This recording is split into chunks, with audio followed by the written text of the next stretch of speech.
Video is so dope too. Is that your family that you captured in there just having fun? Yes, it is. Wow. I was gonna say shout out to your family, by the way, man. I know what it's like Most def. to get family in a music video for sure. Yeah, Yeah, nah, for real. get all the personalities. How was that? Was it difficult? Was there anyone that was harder to get into it or not, or was everyone fully supportive? Or Well, my mom refused to dance, but that's pretty much it. Other than that, they were all like digging it down. Yeah. what's your cultural background? Well, my mom's from here, the Faroe Islands, and my father, he's from Senegal. Oh wow, Senegalese. Okay. Yes. But you were born in Norway. Yeah. Okay. Do you speak? What's the native tongue of Senegal?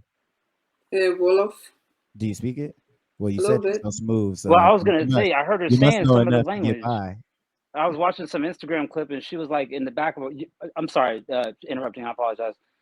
There was some clip where you speaking another language, and I was trying to like make it out. You know what I'm saying? Like you can kind of pick up dialect sometimes, and I couldn't make it out for nothing. And you were like in a taxi or something. There was a black young man with braids in his hair guiding traffic or something. There was like goats in the back on the road, and like.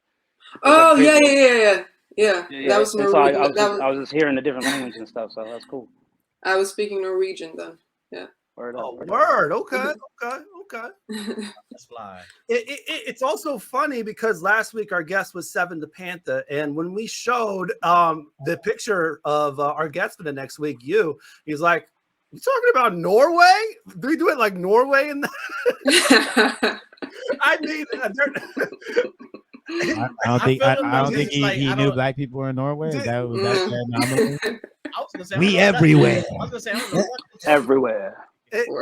Is it as rare as we think it is, or are there more black people in Norway? I don't know. There are more than me and my family. Yes. I don't know an NBA player. Okay.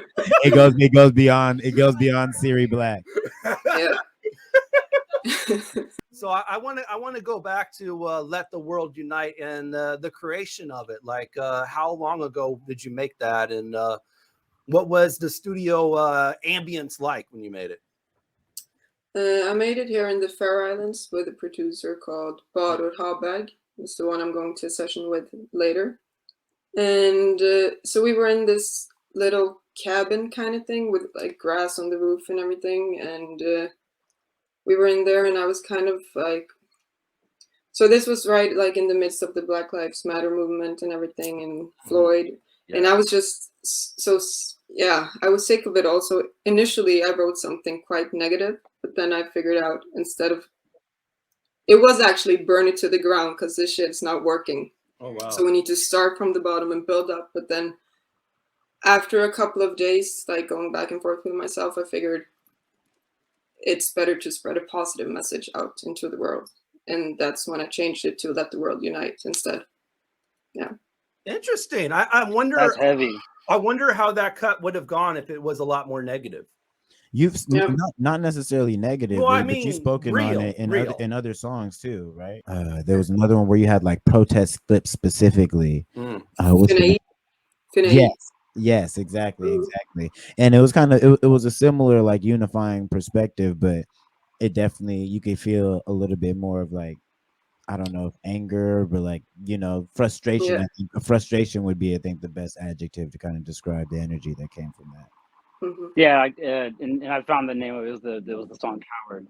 But after which we will play later on in the show. Yeah, after listening to "Coward" and feeling that, I was like, okay, well, this isn't about necessarily letting the world unite. It's about feeling, and then just being okay to feel, and being that, just be it. You know what I'm saying? I'm being transparently communicative.